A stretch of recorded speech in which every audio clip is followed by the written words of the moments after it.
जय हिंद साथियों।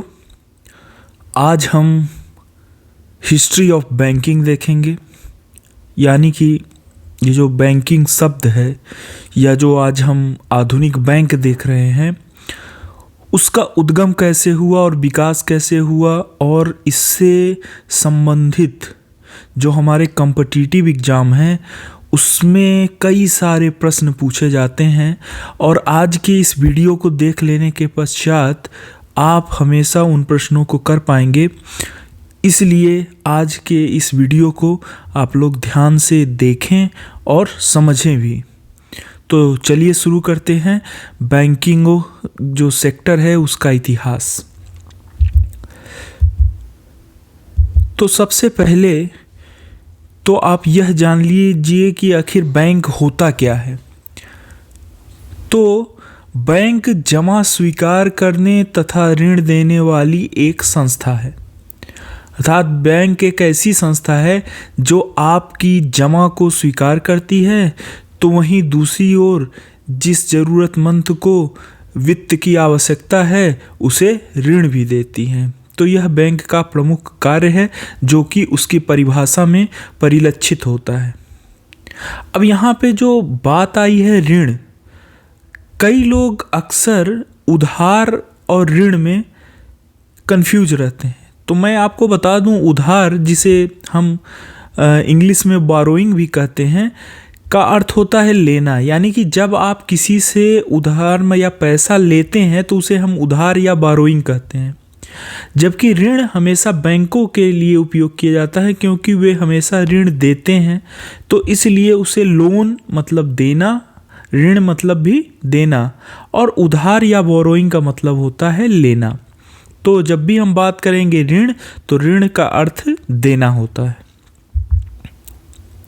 यदि बैंक शब्द की बात की जाए तो जो ये बैंक शब्द है वह इटालियन भाषा का शब्द है, और इटली में जो है बैंको बोला जाता है, जिसका शाब्दिक अर्थ होता है टेबल या बेंच।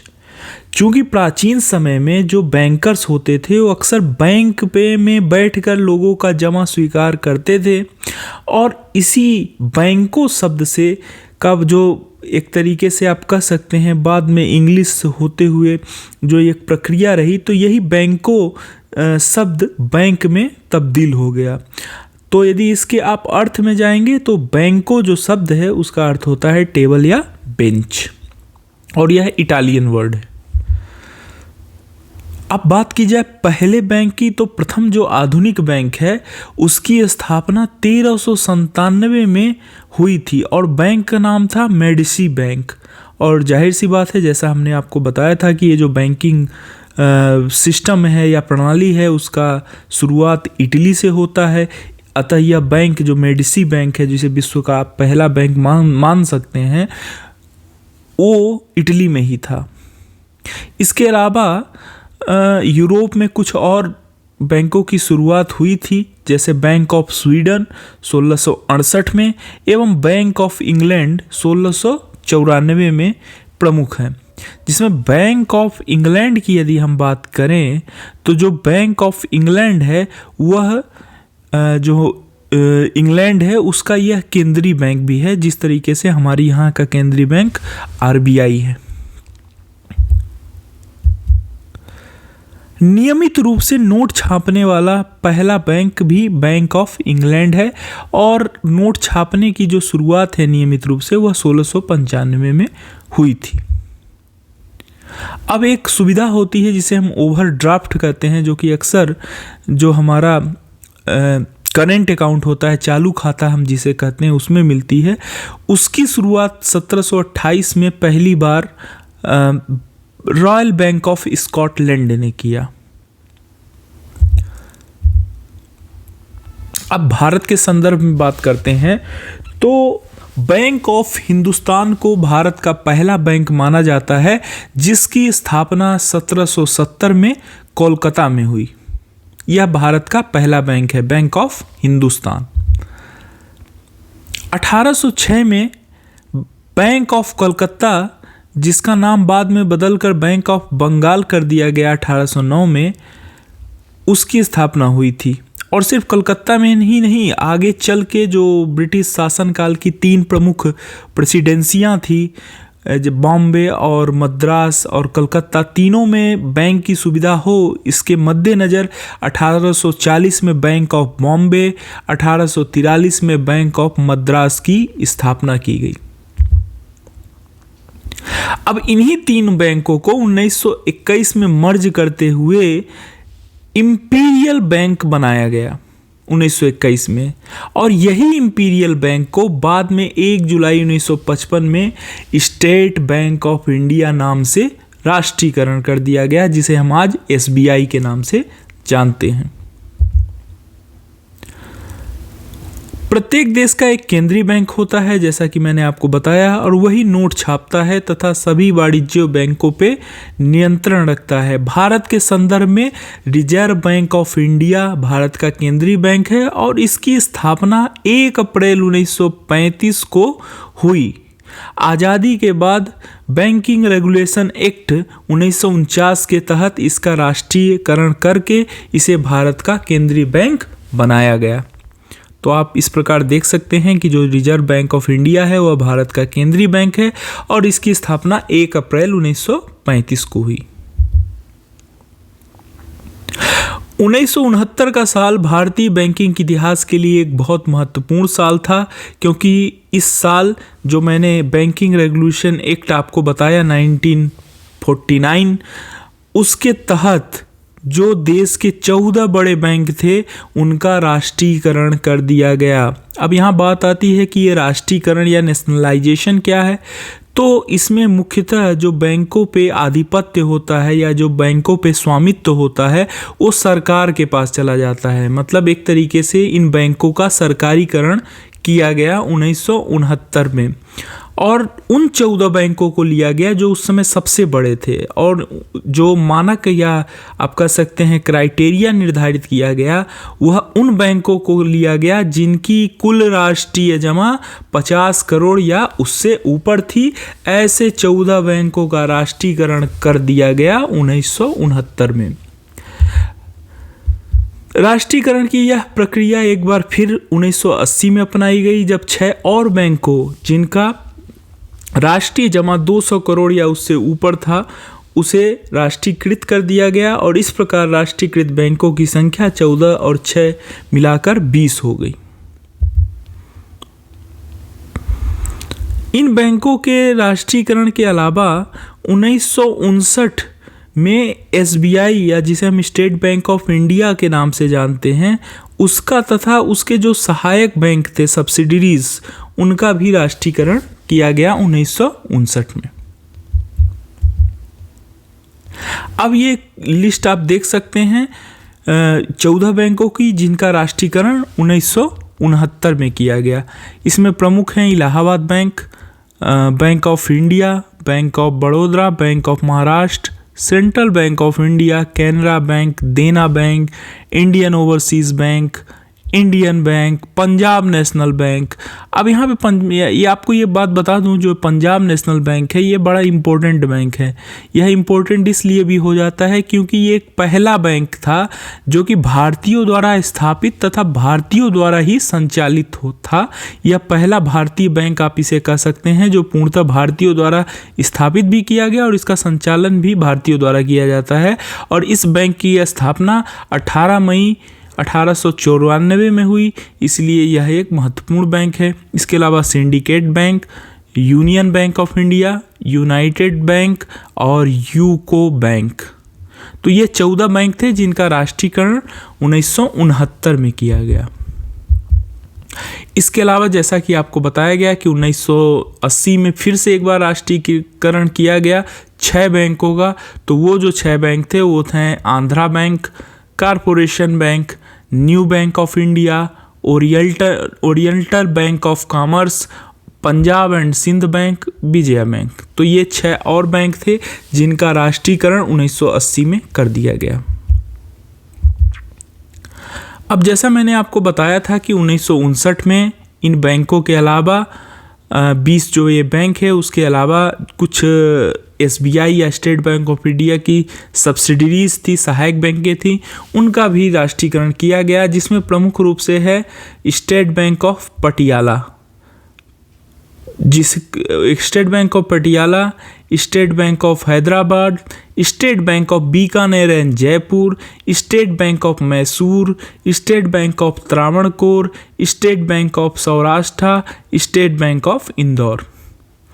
अब मैं आपको बताता चलूं कि ये जो सातों बैंक थे वो जो स्टेट बैंक ऑफ इंडिया है उनके सहायक बैंक थे, लेकिन धीरे धीरे इनका मर्जर कर दिया गया और सबसे पहला जो मर्जर किया गया था वह 2008 में किया गया था स्टेट बैंक ऑफ सौराष्ट्र का। उसके बाद क्रमशः 2010 में स्टेट बैंक ऑफ इंदौर का भी मर्जर कर दिया गया स्टेट बैंक ऑफ इंडिया के साथ, और इस दिशा में एक बहुत महत्वपूर्ण कदम उठाया गया 2017 में, जब बाकी बचे 5 बैंकों का भी मर्जर एसबीआई में कर दिया गया और इस प्रकार एसबीआई एक बहुत बड़ा बैंक बन गया।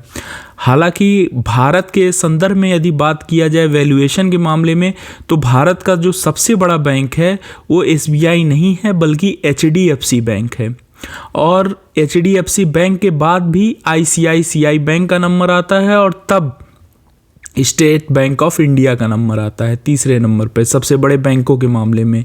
लेकिन जहाँ तक सरकारी बैंकों की बात की जाए तो उसमें यह भारत का सबसे बड़ा बैंक है।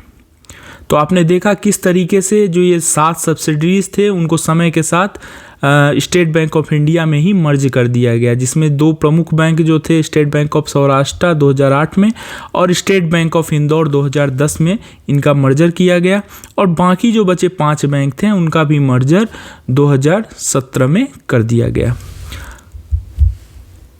यहाँ पे आपको बताता चलूँ कि एक और बहुत महत्वपूर्ण बैंक था जिसे भारतीय महिला बैंक कहा गया है और जिसकी स्थापना 19 नवंबर 2013 को भूतपूर्व प्रधानमंत्री श्रीमती इंदिरा गांधी के जन्मदिन के अवसर पर 19 नवंबर 2013 में हुआ था, पर उसका भी मर्जर, भारतीय महिला बैंक का मर्जर 2017 में ही एसबीआई में उसका भी merger state bank of India में 2017 में कर दिया गया। और जितने भी मर्जर हैं वो सब 1 अप्रैल को ही होते हैं, क्योंकि आप सब जानते हैं कि 31 मार्च जो है फाइनेंशियल ईयर या वित्तीय वर्ष का लास्ट दिन होता है। तो जो भी फाइनेंशियल नियम कानून होते हैं वह 1 अप्रैल से ही लागू होता है।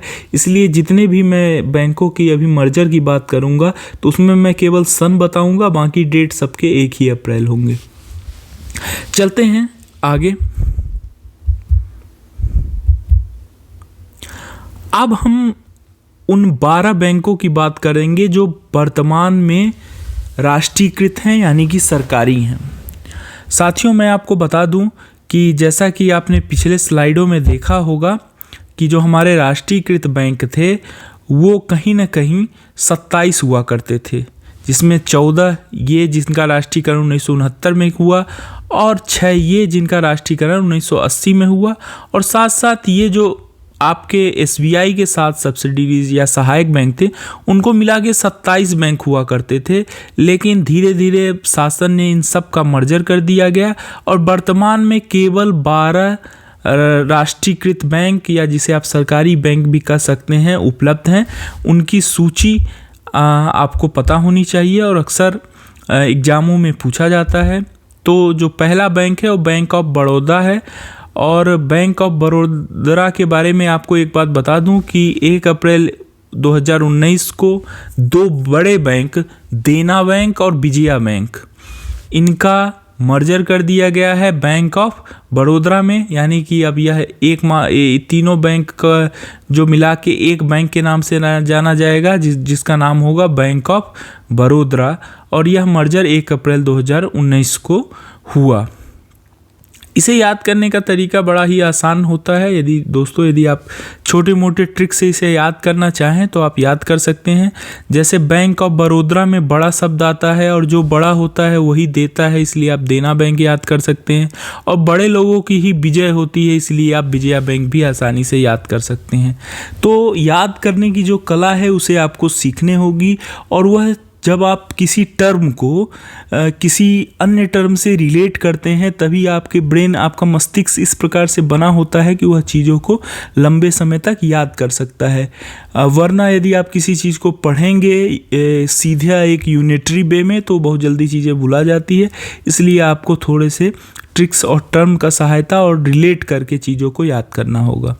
तो इस प्रकार से हमने देखा कि जो सबसे पहला मर्जर हुआ था इन राष्ट्रीयकृत बैंकों में वह था बैंक ऑफ बड़ौदा, जिसका मर्जर 1 अप्रैल 2019 को हुआ था। और बड़ौदा में बड़ा शब्द आता है और जो बड़े होते हैं वही देते हैं, इसलिए देना बैंक, और बड़े लोगों की विजय होती है इसलिए विजया बैंक।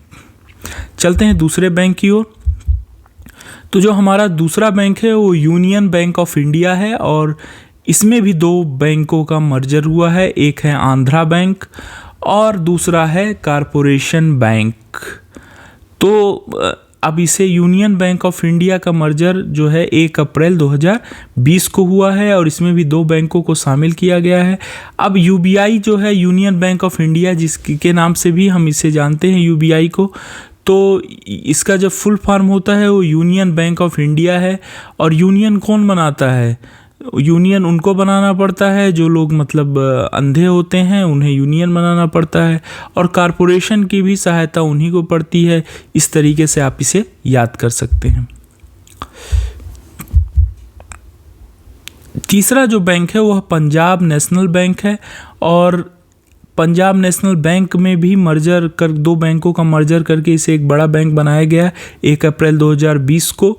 और वो बैंक थे United bank and oriental bank of commerce. इसी तरह से आगे चलते हैं इंडियन बैंक। तो इन सारे जो बैंक हैं उन सब का मर्जर आप जैसा कि देख पा रहे होंगे, बैंक ऑफ बड़ौदा को छोड़ दिया जाए जिसका मर्जर 1 अप्रैल 2019 को हुआ, तो बाकी सारे बैंकों का मर्जर अब 1 अप्रैल 2020 को हुआ है। तो जो चौथा मर्जर वाला बैंक है वह है इंडियन बैंक और इसमें इलाहाबाद बैंक को मिला दिया गया। तो इस प्रकार से आप देख सकते हैं कि जो हमारे बैंक्स थे वो उनका ये इन बैंकों में मर्जर हो गया है, ये जो ऊपर के 4 बैंक है। बाकी बैंकों की यदि बात की जाए जो आज भी हैं हमारे बीच, तो हैं bank of India, bank of Maharashtra, Canara bank, UCO bank, state bank of India, Indian overseas bank, bank of India, ये 11वां जो है बैंक ऑफ इंडिया। और जो लास्ट बैंक है हमारा वो है पंजाब एंड सिंध बैंक। तो इस प्रकार से यह 12 पब्लिक सेक्टर बैंक इंडिया में इस समय काम कर रहे हैं। तो दोस्तों आप इन बैंकों के बारे में अच्छे तरीके से जान चुके होंगे। विभिन्न परीक्षाओं में इन बैंकों के बारे में पूछा जाता है। ऐसे ही और वीडियो के लिए हमारे इस चैनल को आप सब्सक्राइब कर सकते हैं और अगले वीडियो का आप इंतज़ार कर सकते हैं। धन्यवाद।